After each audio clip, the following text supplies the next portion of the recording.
Halo Tribuners, kembali lagi bareng aku Sandi Yonita di Tribun News Update dengan 10 informasi atau berita dari regional, nasional hingga mancanegara Tribuners. Sebelumnya gimana ini kabarnya Tribuners? Baik ya, gimana nih lebaran hari kesekiannya yang udah pulang mudik, udah kembali kerja lagi, tetap semangat untuk mencari rupiahnya ya. Karena aku juga ini masih semangat dan tetap semangat Tribuners buat ngasih kamu berbagai informasi terupdate yang kemarin-kemarin kan bahasannya opor, terus bahasannya menu-menu lebaran, maaf-maafan, udah nanya-nanya udah nikah belum, kapan nambah anak, kapan nambah momongan ya. Kali ini satu berita pertama Tribuners ini datang dari Surya Paloh yang dimana ia mengaku malu dalam tanda kutip ya ke RI1 atau Presiden Republik Indonesia Prabowo Subianto yang dimana saat disinggung ini terkait bergabungnya Nasdem ke koalisi Prabowo Gibran.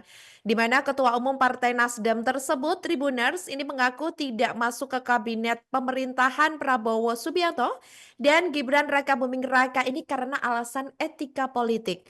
Menurutnya ini pihaknya tahu diri bahwa sebelum mencalonkan pasangan yang menjadi lawan Prabowo Gibran di Pilpres 2024, ia mengaku legowo Tribuners ya karena menerima kekalahannya yang sebelumnya di mana ia mencalonkan ini yakni Anies Baswedan dan juga Caimin. Nah, hal itu disampaikan oleh Surya Paloh seusai menghadiri prosesi serah terima jabatan pengurus DPW Partai Nasdem Bali di Denpasar pada Kamis 3 April 2025 lalu.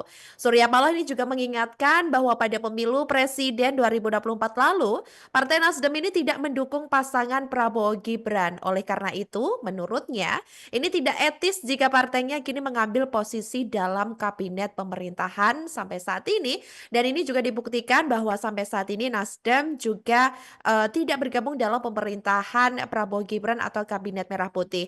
Menurutnya, hal ini merupakan bentuk konsistensi, sikap dan juga nilai yang selama ini dijunjung oleh Partai Nasdem.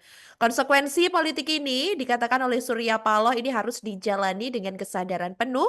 Surya Paloh juga mengaku partainya sebenarnya ini sempat ditawari terkait posisi dalam pemerintahan Prabowo Gibran. Namun tawaran tersebut ditolak dan Paloh ini juga ingin menunjukkan bahwa tidak semua partai politik ini haus kekuasaan.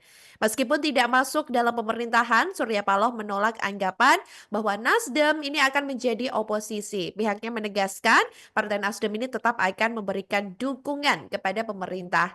Menurutnya, ini Nasdem tetap bisa menjadi mitra kritis pemerintah sampai saat ini. Jadi, kita perlu contoh juga ya Tribuners ya, bahwa apapun keadaannya ketika kita udah menyerahkan gitu ya, atau mungkin kita tidak menerima apa yang seharusnya gitu. Nah, ini kita harus tetap legowo dan juga menerima. Ini patut dicontoh ya dari Partai Nasdem seperti itu. Dan semoga nanti ke depannya juga pemerintahan Kabinet Merah Putih, baik dari Nasdem yang meski tidak bergabung ini bukan berarti kalau tidak mendukung. Seperti itu ya.